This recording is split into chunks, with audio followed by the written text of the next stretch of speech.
किसान भाई बहनों नमस्कार। कृषि दर्शन के आज के अंक में आपका बहुत बहुत स्वागत है। जैसा कि आप जानते हैं कि कृषि दर्शन में हम बहुत सारे विविध विविध जो हमारे विषय होते हैं उन पे बातचीत करते हैं, विशेषज्ञों से जानकारी लेते हैं, जिससे कि हमारे किसान भाइयों तक सही समय पे सही जानकारी पहुंच सके।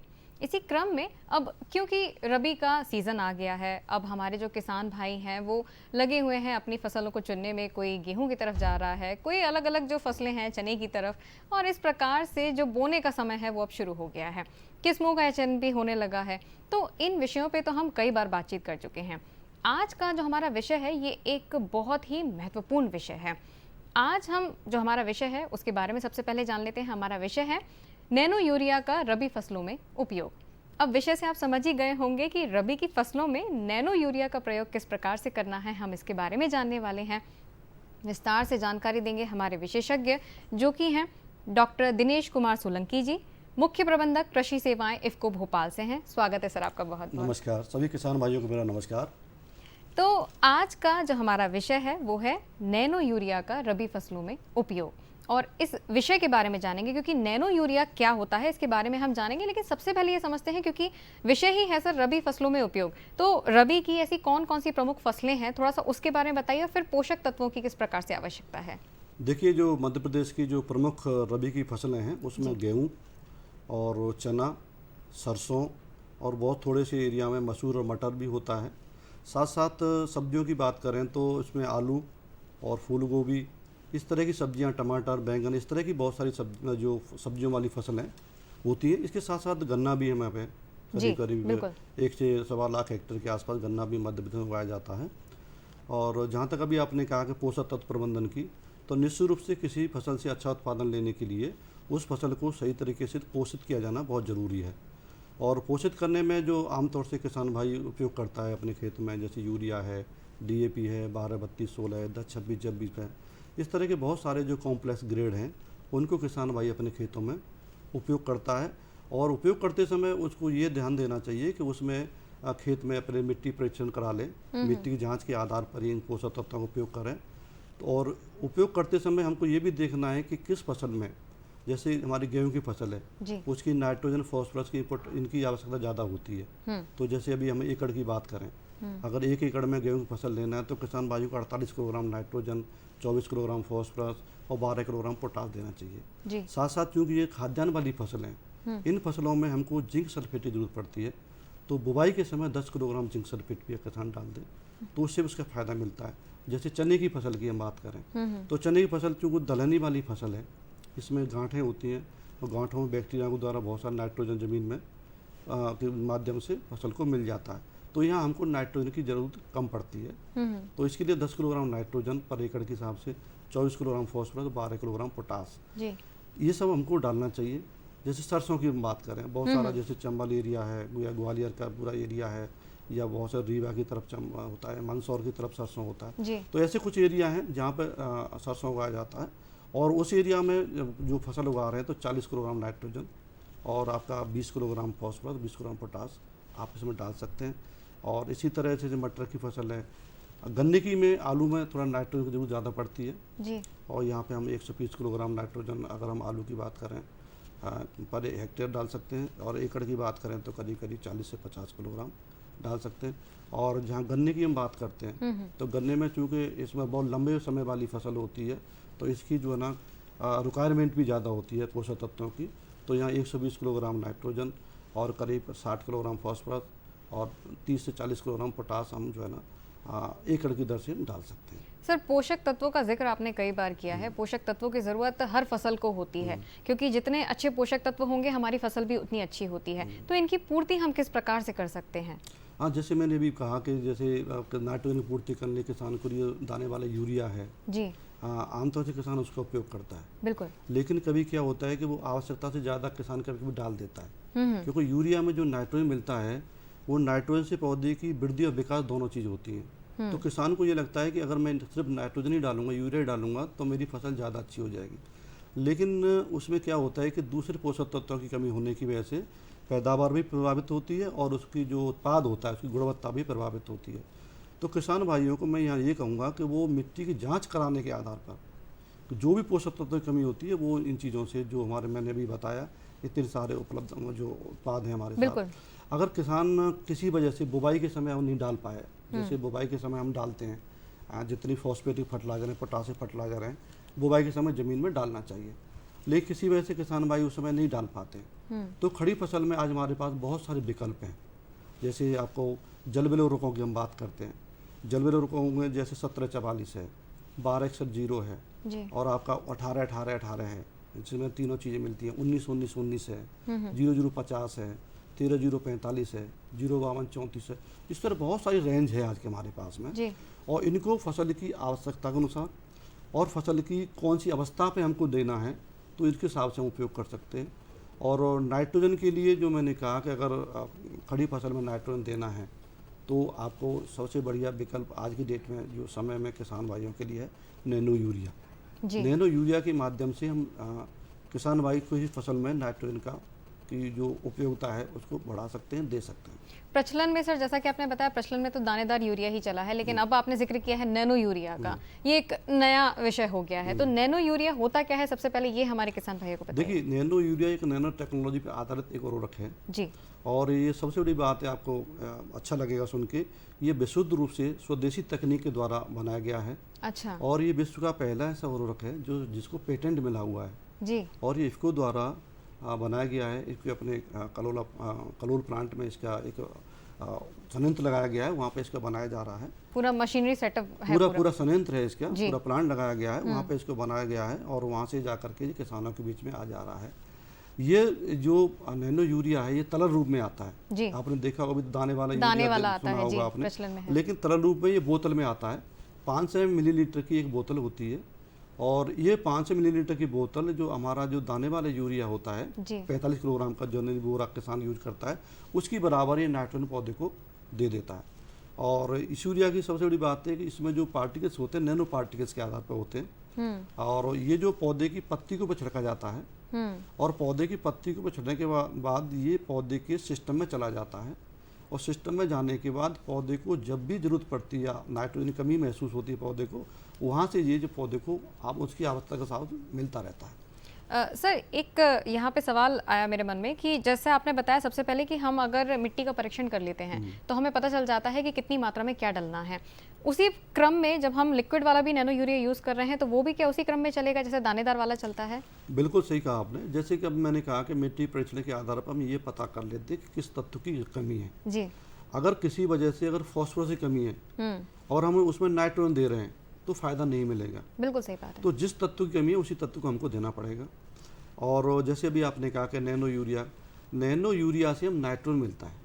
जैसे दाने वाले यूरिया से 40% नाइट्रोजन होता है, वो नाइट्रोजन उसमें मिलता है। जी। और नाइट्रोजन किसी भी फसल की जो वृद्धि और पैदावार और जो ग्रोथ होती है या जो विकास होता है पौधे के लिए ज़रूरी होता है। पौधे के हरा रंग जो पौधे के अंदर आता है वो नाइट्रोजन की वजह से आता है। तो किसान ज़्यादा से ज़्यादा नाइट्रोजन देने की कोशिश करता है यूरिया के माध्यम से। जी। उससे क्या होता है कि फसल में वृद्धि विकास तो दिखता है लेकिन उसके नुकसान बहुत होते हैं यूरिया डालने से क्या होता है कि बहुत दानेदार वाले यूरिया से, जी। जब दानेदार यूरिया हम डालते हैं ज़मीन में तो लेकर के 40 से लेकर के 45% तक पौधे को मिल पाता है। बाकी ये यूरिया पानी में घुल करके नीचे चला जाता है, उसकी वजह से हमारी ज़मीन को भी ख़राब करता है जी। और जो ग्राउंड वाटर होता है तो नीचे पानी होता है उस पानी को भी ख़राब करता है। और यूरिया जब किसी कारण से ज़मीन पर पड़ा रह जाता है ऊपर तो वो एक गैस बनती है, जैसे अमोनिया गैस भी होती है, जैसे नाइट्रस ऑक्साइड गैस होती है। जी। नाइट्रस ऑक्साइड गैस होती है, ये काफ़ी खतरनाक गैस होती है जो हमारे ग्लोबल वार्मिंग का जो इफेक्ट होता है ग्रीन हाउस बहुत ज़्यादा इफेक्ट करती है। बिल्कुल। इसको पर्यावरण को नुकसान पहुंचाती है। तो जो आवश्यकता से अधिक किसान भाई यूरिया उपयोग करता है तो वो यूरिया हमारे पानी को भी ख़राब करता है, हमारी ज़मीन को भी ख़राब करता है, हमारे पर्यावरण को भी ख़राब करता है। तो अब हमको क्या करना है, इसके लिए जो नैनो यूरिया क्यों लाया गया, इसके पीछे यही उद्देश्य था कि जो इसके जो नुकसान है, पर्यावरण को नुकसान जो हो रहा है उससे बचाने के लिए, और किसानों को ये सस्ता भी पड़ता है। जैसे अभी तक आपने सुना होगा 2 से 40 रुपये का एक बोतल आ रही थी। अभी हमारे माननीय प्रबंध निदेशक डॉक्टर उदय शंकर अवस्थी जी, उन्होंने 3 नवंबर को भी स्थापना दिवस इफ़को का मनाया गया है। जी जी। उस उपलक्ष्य में उन्होंने 2 से 25 रुपये का बोतल कर दिया गया, 15 रुपये का इसमें किसानों के लिए स्पेशल रूप से, क्योंकि इफ़को सहकारी संस्था है, किसानों की संस्था है, इसीलिए किसानों को ध्यान में रखते हुए उन्होंने इसकी कीमत कम की है और किसानों के लिए तोहफा दिया है अपने स्थापना दिवस के उपलक्ष्य में। तो ये सस्ता भी पड़ता है। जैसे आपको यूरिया की बोरी की हम बात करते हैं तो 2 से 67 रुपये की एक बोरी आती है और ये 2 से 25 रुपये का आएगा। तो किसान को सस्ता भी पड़ता है, नाला ले जाना आसान है, और ये छिड़काव के माध्यम से देना है तो ज़मीन के संपर्क में भी नहीं आ रहा, पानी के संपर्क में नहीं आ रहा, और सीधा पौधे के अंदर जाता है ये। तो पौधे के अंदर जाने के बाद पौधे के सिस्टम में जाने के पौधे की जो नाइट्रोजन की ज़रूरत होती है, रिक्वायरमेंट की, उसकी पूर्ति कर देता है। तो यहाँ पे हम नैनो यूरिया के जो फ़ायदे हैं उनके बारे में जान रहे हैं। अब अगर हम तुलना करें कि किस प्रकार से दानेदार से नैनो यूरिया अच्छा है, ये और भी तुलना के जो विषय हैं और इसके अलावा नैनो यूरिया पे जो भी जानकारियाँ हैं, क्योंकि सर बहुत ही अच्छी जानकारियाँ हमारे किसान भाइयों तक पहुँचा रहे हैं, जानकारियों का सिलसिला जारी रहेगा। लेकिन यहाँ रुकते हैं एक छोटे से ब्रेक के लिए, जल्द हाजिर होते हैं।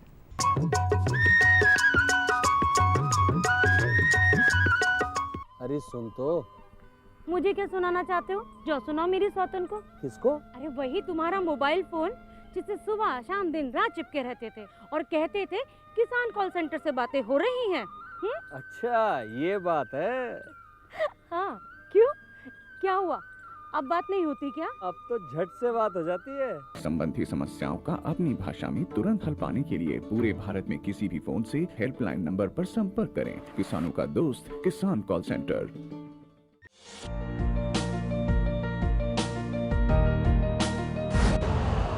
यूरिया का स्वदेशी उत्पादन 70 लाख टन बढ़ाने के लिए 6 उर्वरक संयंत्रों का उद्धार किया जा रहा है। FCIL के गोरखपुर, सिंदरी, तलचर और रामागुंडम संयंत्र, HFCL की बरौनी इकाई और BVFCL की नामरू फोर्थ। सोने पर सुहागा ये है कि देश में अब बनेगा सिर्फ नीम लेपित यूरिया, क्योंकि इससे होगा किसानों का फायदा ही फायदा। अनाज का उत्पादन 10% तक बढ़ेगा, बढ़ेगी 10 से 15% नाइट्रोजन क्षमता।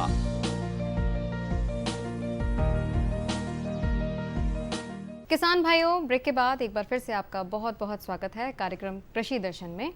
और जैसा कि आप जानते हैं, हमारा आज का जो विषय है वो है नैनो यूरिया का रबी फसलों में उपयोग। हमारे विशेषज्ञ हैं डॉक्टर दिनेश कुमार सोलंकी जी, और वो बहुत ही विस्तार से बता रहे हैं कि नैनो यूरिया किस प्रकार से जो हमारे दानेदार यूरिया है उससे फ़ायदेमंद है।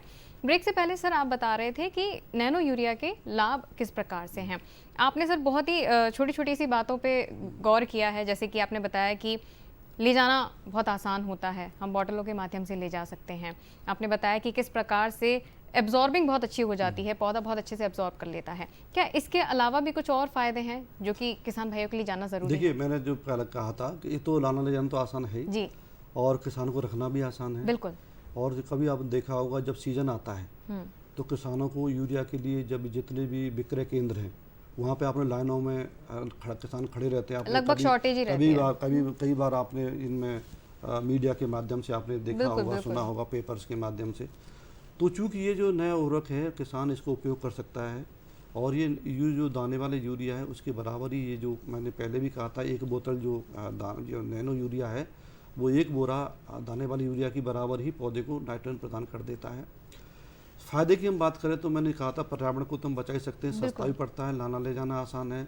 दूसरा, इसमें सबसे बड़ा फ़ायदा ये है किसी वजह से, जैसे बारिश के समय में या किसी किसान भाई को पानी की कमी हो जाती है, खेत में नमी की कमी होती है, नमी की कमी हो जाने पर हम दाने वाले यूरिया का उपयोग नहीं कर सकते। चूँकि ये नैनो यूरिया पत्ती को भी छिड़का जा रहा है और किसी वजह से ज़मीन के अंदर पानी की कमी है, उस अवस्था में भी हम इसका उपयोग कर सकते हैं। और इसके फ़ायदे तो बहुत सारे हैं। बिल्कुल, किसान भाई अगर इस उपयोग करते हैं तो निश्चित रूप से फसल की पैदावार में भी अंतर आता है और उसकी गुणवत्ता में भी अंतर आता है। सर, अभी आपने एक बात का जिक्र किया है कि जब पानी उपलब्धता होती है, तो जैसे अभी एक विषय है कि मानसून इस बार काफ़ी लेट हो गया है, काफ़ी समय तक पानी चलता रहा है, तो जब ज़्यादा पानी होता है तो क्या इसका उपयोग कम हो जाता है या इसकी जानकारी भी अलग से होती है? नहीं, देखो, पानी तो नमी जमीन के अंदर है जी। तो दूसरे जो पोषक तत्व होते हैं जिनको हम देते हैं, जैसे आपने DAP के माध्यम से या 12-32-16 के माध्यम से, या आपने सल्फर बेंटोनेट डालते हैं जितनी भी हमारी तिलहनी वाली फसलें हैं, या हम जिंक सल्फेट डालते हैं जी। तो ज़मीन में नमी ज़्यादा रहेगी तो इन सारा पोषक तत्वों की उपलब्धता पौधे के लिए ज़्यादा हो जाएगी। जैसे अभी आपने कहा कि नमी की वजह से इससे फ़ायदा क्या होता है, तो ये तो चूँकि पत्ती पर डाला जा रहा है तो ये पत्तियों के माध्यम से पौधे के आ रहा है, और नीचे से जो नमी की उपस्थिति की वजह से जो जमीन जड़ भी अपना काम कर रही होती हैं उसी, तो एक ही समय पौधे के अंदर दोनों सिस्टम काम कर रहे होते हैं। पत्ती जो फ्लोएम सिस्टम है, जाइलम सिस्टम है जी। तो दोनों सिस्टमों की वजह से पौधे की सही तरीके से पौधा पोषित होता है, और जब पौधा सही तरह पोषित होगा तो उसका वृद्धि और विकास अच्छी होगी, और जब पौधे की वृद्धि विकास अच्छी होगी तो उसकी उत्पादन देने की क्षमता भी बढ़ जाएगी। बिल्कुल सर, पोषक तत्व मिलते रहेंगे तो विकास तो अच्छा होगा ही। सर इसके बारे में थोड़ा सा बताइए कि इसका उपयोग कब और कैसे कर सकते हैं? ये सबसे महत्वपूर्ण क्वेश्चन है इसमें। जी हाँ, इसको उपयोग कब करना है? जैसे देखिए, जब हम दाने वाला यूरिया जिस अवस्था पे उपयोग करते हैं जी। उन्हीं अवस्थाओं पे इसका उपयोग करना है हमको, क्योंकि वो बहुत क्रिटिकल स्टेज होती है जिनपे इस तत्व की जरूरत पड़ती है फसल को। तो हम दाने वाले यूरिया की हम बात करें, जैसे मैंने पहले भी कहा पत्ती के ऊपर छिड़काव करके देते हैं जी। तो कुछ फसलें ऐसी होती हैं जिनकी पत्तियां छोटी होती हैं, तो उन छोटी पत्तियों पे शुरू की अवस्था में छिड़काव करेंगे तो ये पूरी पत्ती के ऊपर नहीं जा पाएगा, और उसकी वजह से क्या होगा कि किसान को ये महसूस होगा कि इसका शायद उसका प्रभाव नहीं दिख रहा है। जैसे मैं बात करूं गेहूं की फसल की या धान की फसल की, जी। इनकी शुरुआती अवस्था में पत्तियां छोटी होती है, तो मैं ये किसान भाइयों से निवेदन करूंगा यहाँ पे कि जो पहले पानी के समय आप यूरिया डालते हो, जैसे 1 एकड़ में आप 1 बोरा यूरिया डाल रहे हो सपोज, तो उसके लिए आप उसकी मात्रा आधा कर दीजिए, और उसके 15 दिन के बाद ये नैनो का स्प्रे कर दीजिए। और नैनो स्प्रे करने के लिए मैं जो बता रहा हूँ 4 ml मात्रा 1 लीटर पानी में, जी। मतलब 125 लीटर पानी 1 एकड़ के लिए पर्याप्त होता है। और उसमें अगर 1 लीटर में 4 ml मात्रा डालते हैं मिलीलीटर, तो वो 500 ml की बोतल 1 एकड़ के लिए पर्याप्त होती है एक स्प्रे के लिए। जी। किसान भाई समझाने की दृष्टि से ये कह दूँ कि जो बोतल होती है उसका ढक्कन 25 ml का होता है, अच्छा। तो उसको नापे कहाँ से? नापने के लिए बड़ा दिक्कत हो सकती है किसान को खेतों में, तो वो ढक्कन 25 ml का होता है, तो 2 ढक्कन डालें 50 ml हो जाएगी। चूँकि जो स्प्रेयर होता है किसान भाई आमतौर से यूज करता है 15 लीटर का होता है, बिल्कुल। तो 15 लीटर 60 ml जाना चाहिए। तो 60 ml के हिसाब से 2 ढक्कन पूरे और 1 ढक्कन 1/3 ढक्कन डाल देंगे तो 60 ml हो की हो जाएगा। जाएगी। सही बात तो है। किसानों को ये समझना, ये तो होगी मात्रा। अब डालना कब है? जब शुरुआत की अवस्था में, जैसे मैंने कहा कि जो चौड़ी पत्ती वाली फसल हैं उसको 30 से 35 दिन में पहला जो नाइट्रोजन की जरूरत पड़ती है, जी। जो यूरिया डालता है किसान, उस अवस्था पर डाल दीजिए। दूसरा स्प्रे उस समय करें जब फसल कोई भी फसल हो जिसमें फूल या फलियां आने की अवस्था हो, 1 सप्ताह पहले करें, क्योंकि उस समय क्या होता है पौधे को, कोई फसल होती है उसको ज़्यादा एनर्जी, ज़्यादा ऊर्जा की जरूरत पड़ती है। अगर हम नाइट्रोजन का उपयोग कर देंगे नैनो यूरिया के माध्यम से तो पौधे का सही तरीके से पोषण हो जाएगा और पौधा अच्छी तरह से उसको उपयोग कर पाएगा। बिल्कुल सर, क्योंकि समय का अभाव है तो मैं चाहती हूँ कि आप संक्षेप में थोड़ा सा ये बताइए कि नैनो यूरिया जब हम इस्तेमाल करते हैं तो उसके लिए सावधानियाँ क्या क्या रखनी है? देखिए, सावधानी इसमें कोई विशेष नहीं है। सावधानी तो इसमें यह है कि जब हम उपयोग कर रहे हैं नैनो बोतल को हिला लें, क्योंकि नैनो पार्टिकल्स होते हैं, कभी स्थिति ऐसी हो जाती है। दूसरा, स्प्रे करने के अगर 12 घंटे के अंदर बारिश हो जाती है तो बारिश को दोबारा स्प्रे करने की जरूरत पड़ सकती है, क्योंकि पत्तियों के ऊपर ये डालेंगे तो पौधे सिस्टम में जाने में समय लगता है।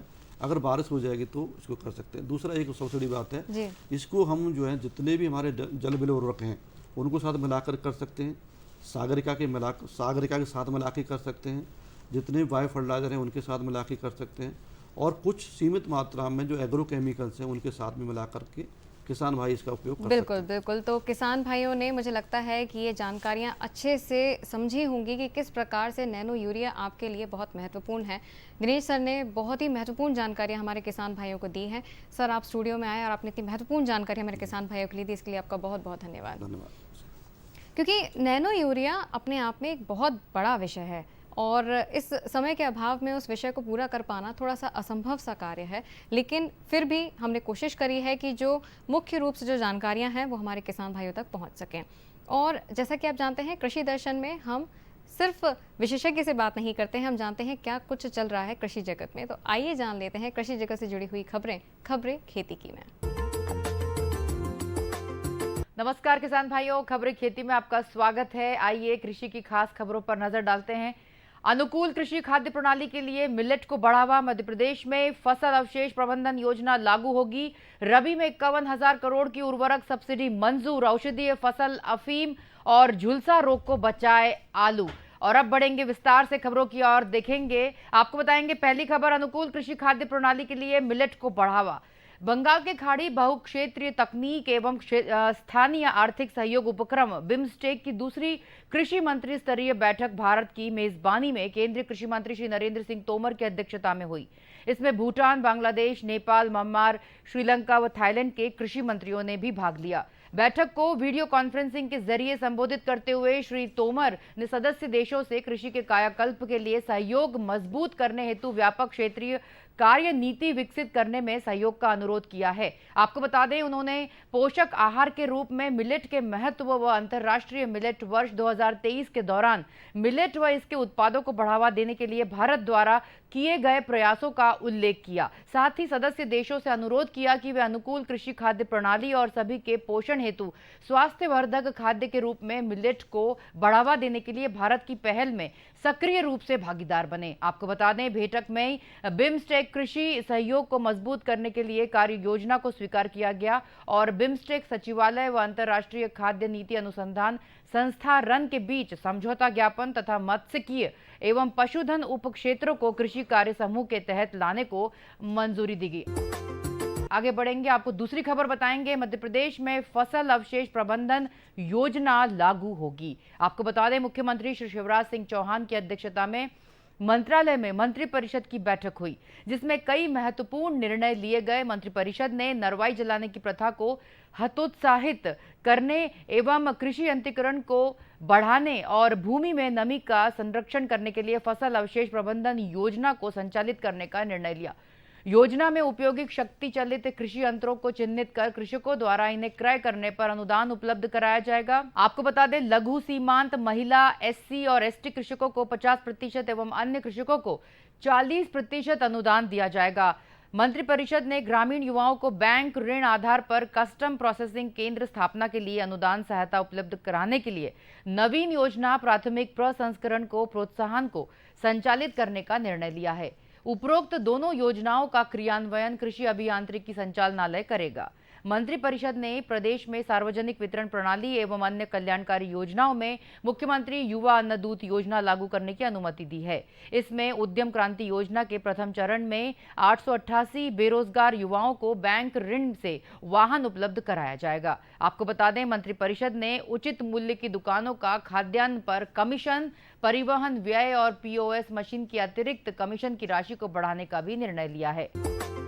आगे बढ़ेंगे और अगली खबर आप तक पहुंचाएंगे। रबी में 51,000 करोड़ की उर्वरक सब्सिडी मंजूर। किसान भाइयों, आपको बता दें, केंद्रीय मंत्रिमंडल ने रबी सीजन 2022-23 के तहत 1 अक्टूबर 2022 से 31 मार्च 2023 तक के लिए 51,875 करोड़ रुपए उर्वरक अनुदान को स्वीकृति दी है।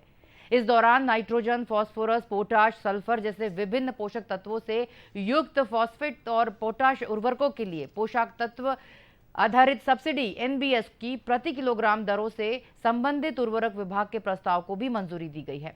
मंत्रिमंडल द्वारा अनुमोदित सब्सिडी में माल ढुलाई सब्सिडी के माध्यम से स्वदेशी उर्वरक का समर्थन शामिल है। आपको बता दें, इसके अतिरिक्त बोरोन एवं जिंक के उपयोग को बढ़ावा देने के लिए केंद्र सरकार ने बोरोन व जिंक कोटेड उर्वरक पर क्रमशः 300 तथा 500 रुपए प्रति टन अतिरिक्त अनुदान देने का निर्णय लिया है। अफीम एक व्यावसायिक महत्व की औषधीय फसल है। किसान भाइयों, मध्य प्रदेश में वर्तमान में अफीम की खेती 1300 हेक्टेयर क्षेत्रफल पर की जाती है। अफीम पट्टे लाइसेंस वाली फसल है। इस कारण भारत सरकार द्वारा समय समय पर मांग एवं आपूर्ति के अनुसार अफीम के क्षेत्रफल में परिवर्तन किया जाता है। आपको बता दें, इसे लगाने के पहले शासन से विधिवत अनुमति लेनी होती है। अफीम की फसल को समशीतोष्ण जलवायु की आवश्यकता होती है। इसकी खेती के लिए 20 से 25 डिग्री सेल्सियस तापमान की आवश्यकता होती है। इसकी जवाहर अफीम 16, जवाहर अफीम 539 एवं जवाहर अफीम 540 आदि मध्य प्रदेश के लिए अनुशंसित किस्में हैं। इसकी बोनी अक्टूबर के अंतिम सप्ताह से नवंबर तक कर सकते हैं। अफीम की फसल से अधिक उत्पादन प्राप्त करने के लिए मृदा परीक्षण के आधार पर खाद एवं उर्वरक की अनुशंसित मात्रा का उपयोग करें। इस हेतु वर्षा ऋतु में खेत में लोबिया अथवा सनई की हरी खाद बोना चाहिए। आपको बता दें, इसके अतिरिक्त urea 38 kilo, single super phosphate 50 kilo तथा म्यूरेट ऑफ पोटाश डालना चाहिए। बुआई के तुरंत बाद सिंचाई करें। इसके बाद 7 से 10 दिन की अवस्था पर अच्छे अंकुरण हेतु इसके बाद 15 दिन के बाद अंतराल पर मिट्टी तथा मौसम की दशा अनुसार सिंचाई करते रहे। कली, पुष्प, डोडा एवं चीरा लगाने के 3 से 7 दिन पहले सिंचाई होना आवश्यक है। भारी भूमि में चीरे के बाद सिंचाई न करें एवं हल्की भूमि में 2 या 3 चीरे के बाद सिंचाई करें। आलू फसल में कंद बनने के पहले बुआई के 4 से 5 सप्ताह बाद ही अगेती झुलसा रोग आता है, जिसके कारण पत्तियों पर काले गोल धब्बे बन जाते हैं, जो बढ़कर पत्तियों की भोजन संचार व्यवस्था में बाधा डालते हैं और आलू के कंदों के विकास में कमी लाकर उत्पादन प्रभावित करते हैं। आलू पर दिसंबर जनवरी के आसपास कम तापमान और भारी नमी के कारण पिछेती झुलसा भी पत्तियों पर आता है, जो अधिक हानिकारक होता है। आपको बता दें, एक रात में फसल चौपट करने की क्षमता रखता है। अगेती झुलसा की रोकथाम के लिए मैनकोजेब 2 ग्राम प्रति लीटर पानी में घोल बनाकर 10 से 15 दिनों के अंतराल से 2 से 3 छिड़काव करें। ताम्रयुक्त फफूंदनाशी डाइफोलेटॉन अथवा बोर्डो मिश्रण ताज़ा बनाकर 2 छिड़काव 10 से 15 दिन के अंतर से करें। साथ ही सिंचाई नियंत्रित करें। तो किसान भाइयों, खबरें खेती में सिलवा इतना ही। देखते रहिए कृषि दर्शन और मुझे दीजिए आज्ञा। नमस्कार। किसान भाइयों, आज का जो हमारा विषय था वो था नैनो यूरिया। नैनो यूरिया का रबी फसलों में किस प्रकार से आपको उपयोग करना है, इसके बारे में हमने विस्तार से जाना है और इसके बाद ही हमने जाना है कृषि जगत से जुड़ी हुई खबरों के बारे में। उम्मीद करते हैं कि हमारा आज का अंक आपको ज़रूर पसंद आया होगा। तो किसान भाइयों, आज के अंक में फिलहाल इतना ही। फिर आपसे मुलाकात होगी, तब तक के लिए दीजिए अनुमति। नमस्कार।